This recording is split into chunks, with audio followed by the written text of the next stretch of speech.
Okay, take a look at this. I'm going to give flowers for my mom. Okay, that woman says, I'm going to give flowers for my mom. Is that right or wrong? Well, take a look at these sentences here. I'm going to give flowers for my mom.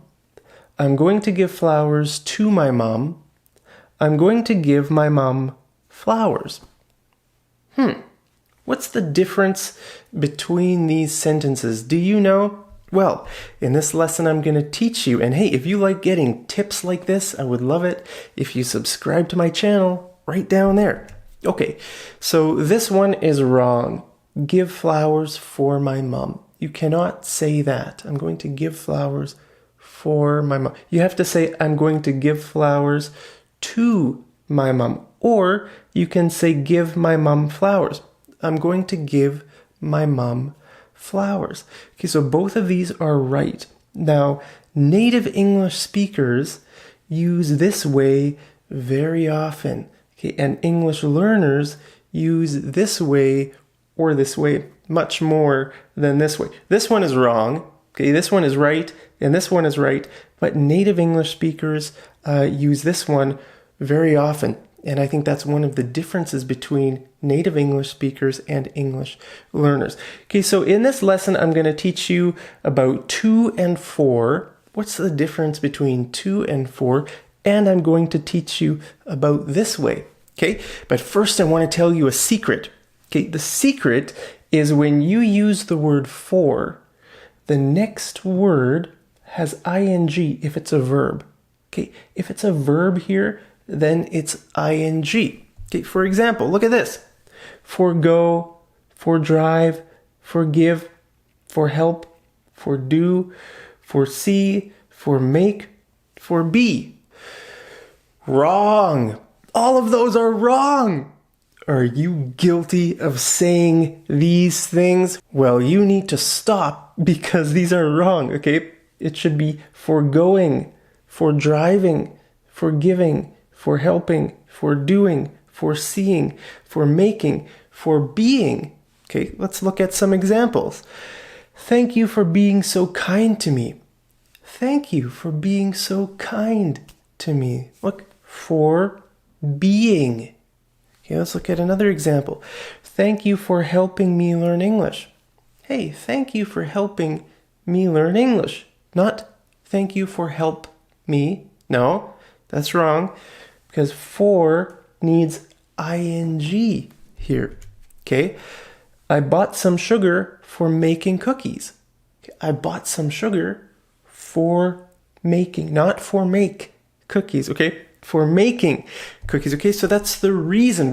When we use the word for, we are talking about the reason, right? And the reason answers the question why. Why are you doing something? Okay, so let's look at these examples again. Thank you for being so kind to me. Why am I thanking you? Well, I'm thanking you because you're being kind to me, right? That's the reason, right? Thank you for helping me learn English. Thank you. Why? For helping me learn English. I bought some sugar for making cookies. Why did I buy sugar? For making cookies. Okay, so that's the reason. For making cookies is our reason. So for and then ing for making cookies. Okay, let's look at this example. Tina's mom scolded her for leaving the house without permission. Tina's mom scolded, right? That's what scolded means. You bad girl, right? You should not have left the house without permission. Permission means you need, like for example, if Tina had asked her mom, Mom, can I leave the house? Then she's asking permission. And her mom would say, yes, you can leave the house. I'll give you permission, right? She's allowing Tina to leave the house, right? Okay, so she scolded her. Why? For leaving, right? Not for leave, for leaving, right? So here's the ing, right? So this is the reason why Tina's mom scolded her. Okay, now I said that if it's a verb, then this has ing, right? But If it's not a verb, if it's a noun or some other word, then we don't have ing. Okay, let's look at an example. I bought a sandwich for lunch. I bought a sandwich for lunch, right? Not for lunching. That would be weird. I bought a sandwich for lunching. No, you can't say that. You say, I bought a sandwich for lunch, right? This is not a verb, right? But this is still the reason, right? Why did you buy a sandwich?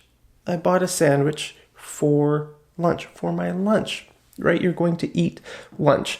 Okay, so this does not have ing because it's not a verb.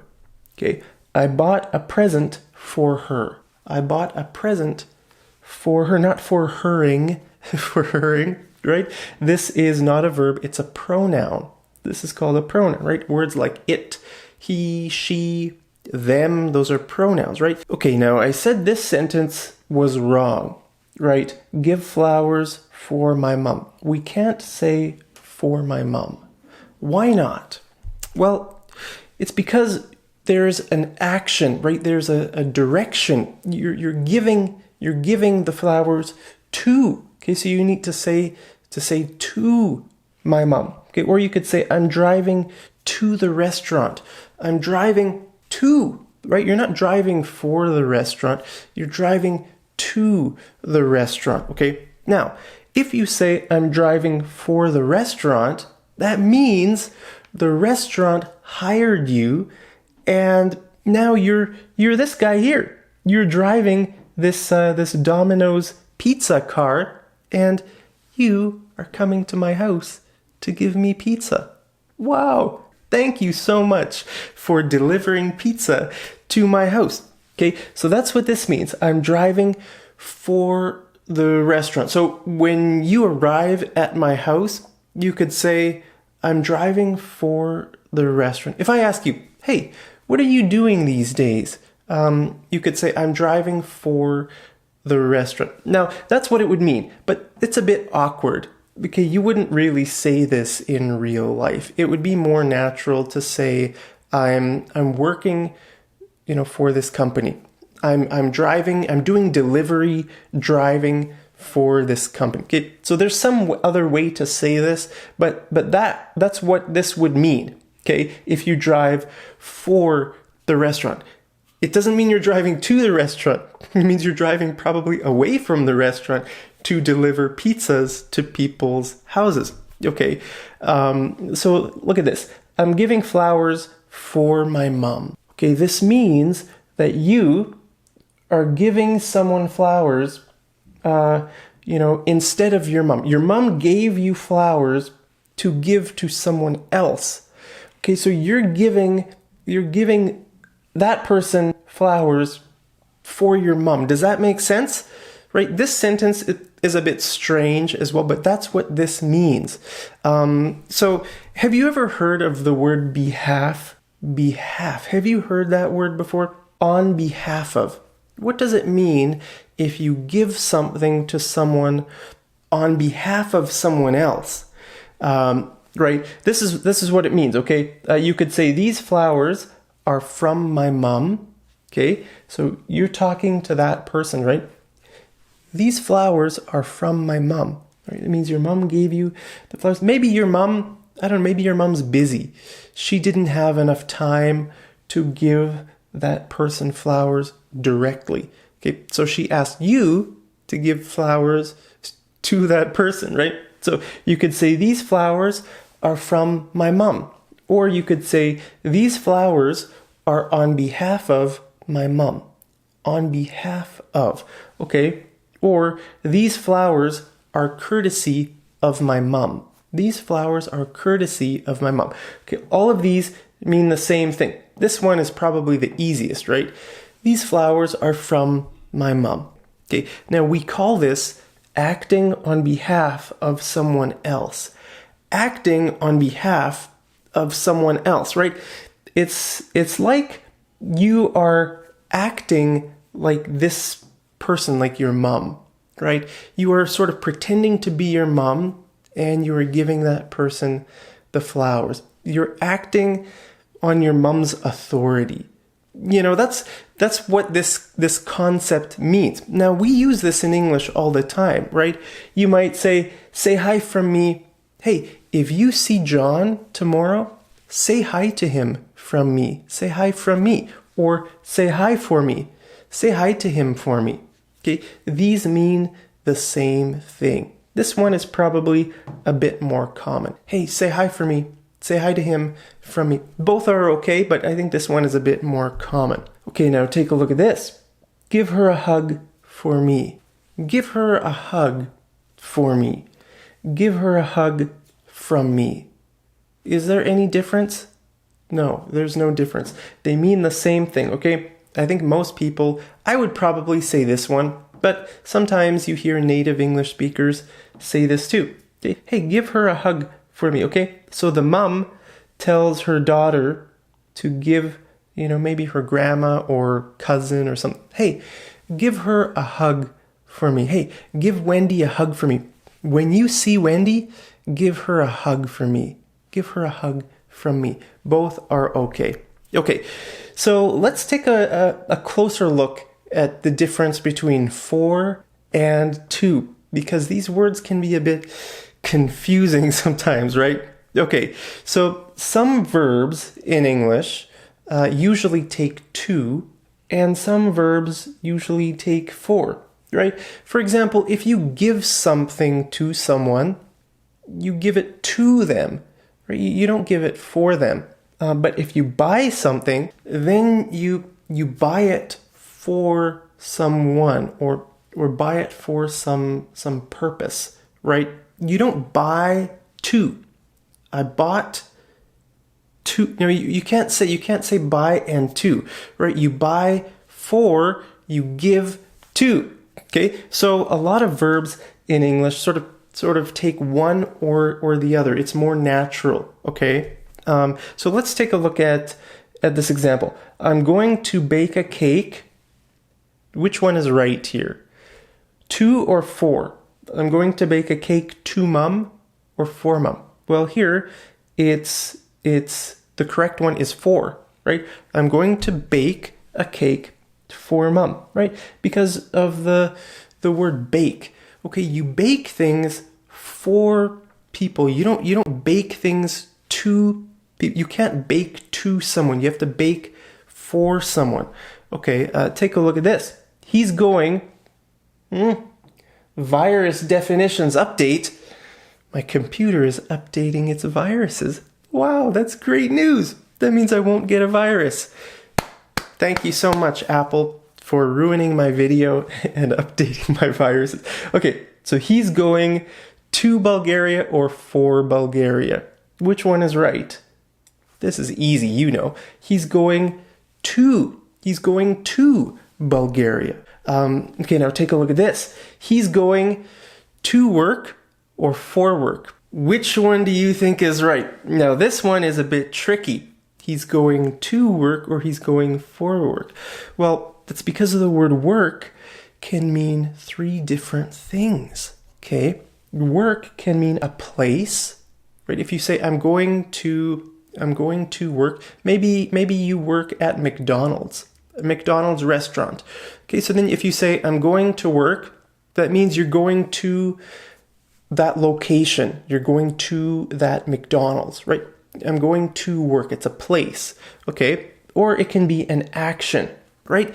I'm going to work, right? I'm going to work now, right? Maybe you work a physical job, or maybe you work on your computer, right? I need to work, right? That's work. That's working, right? It's a verb, right? It's an action, okay? Or work can mean your job, like the reason for something. Like look at this example, okay? He's going to Algeria for work, okay? He's going to Algeria, or you could say for his work, okay? Both of these are okay. He's going to Algeria for work. Okay, then we're talking about his job. We're talking about why he's going to Algeria. He's going there for his job, okay?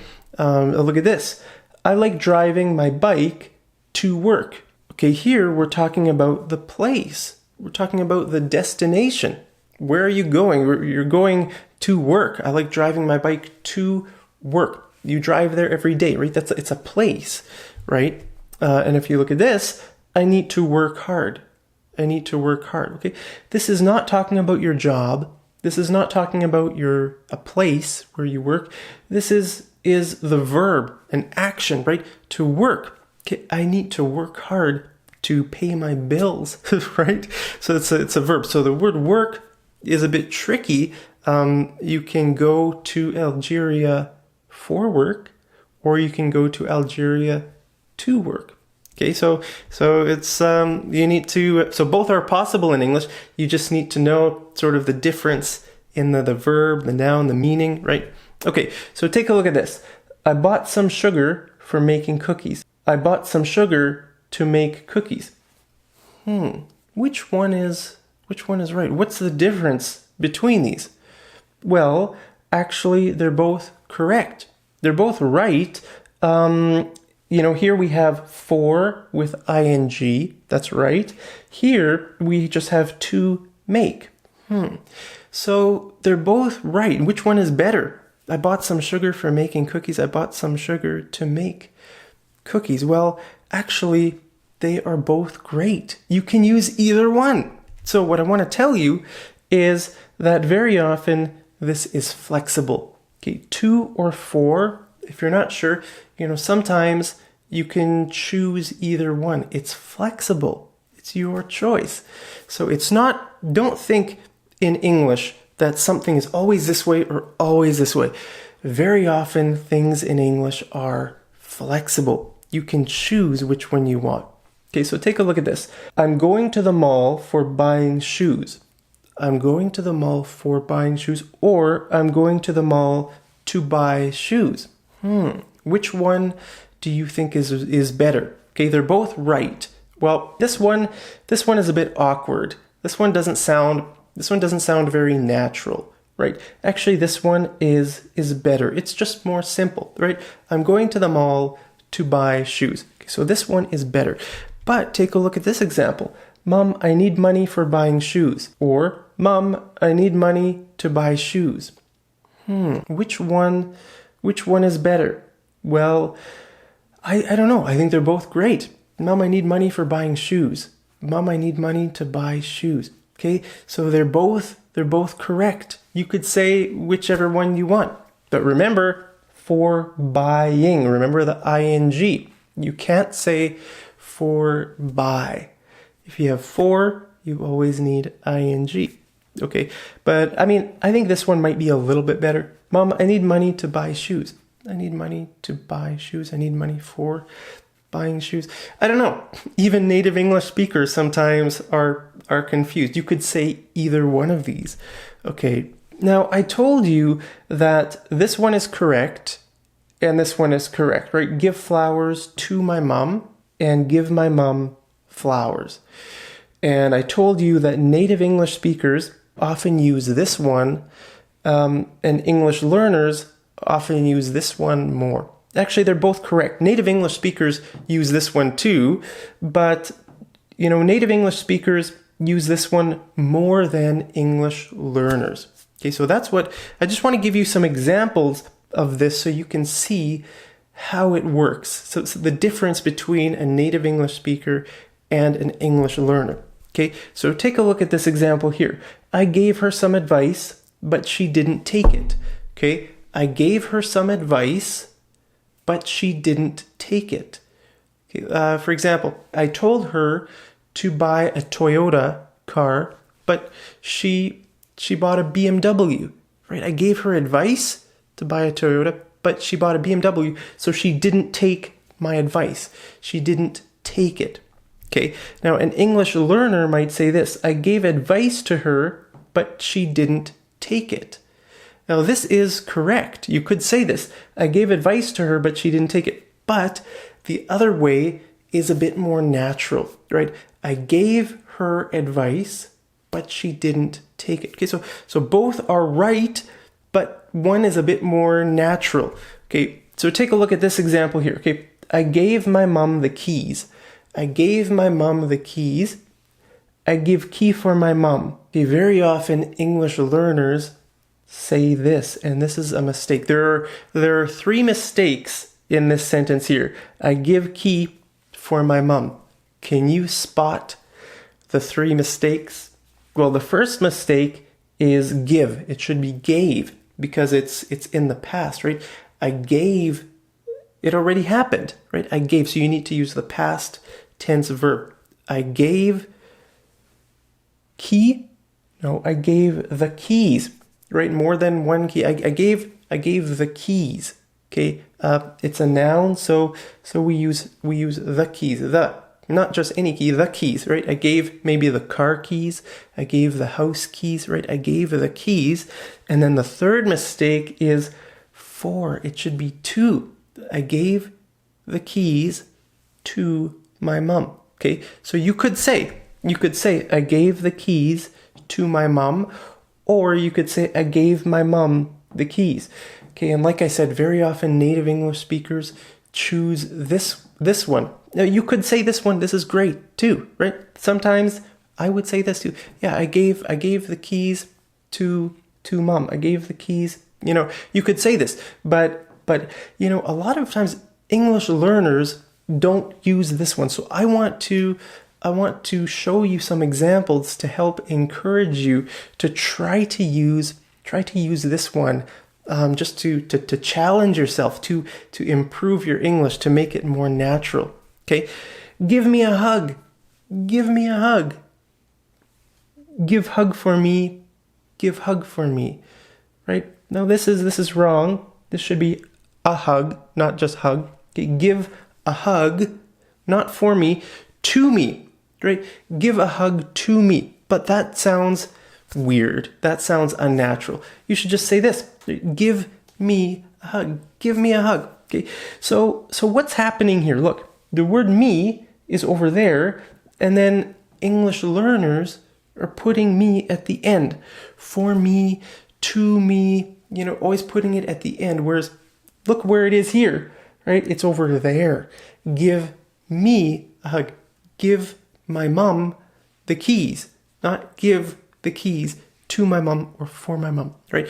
That's what I want to point out in this lesson. I want to bring that to your attention. Okay, so next time you hear, me talk or other native English speakers, listen for this kind of talking. Look at where this word is in the sentence. Me or my mom. Is it at the beginning or is it at the end? To my mom, to me, for me, for... No, very often it's over here, closer to the beginning. Okay, I wish I could give you a hug. I want to give hug for you. Okay, so this is a mistake, right? If you want to give someone a hug, but you can't, maybe they're in a different country, right? Then you should say this, I wish I could. Okay, I wish I could. You can't. I can't give you a hug, right? I don't know where you live. You might be in another country. You might be in Vietnam. You might be in Russia. You might be in South Africa, right?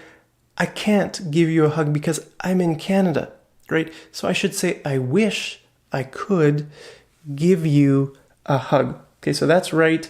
And remember here, give a hug, not just hug, to you.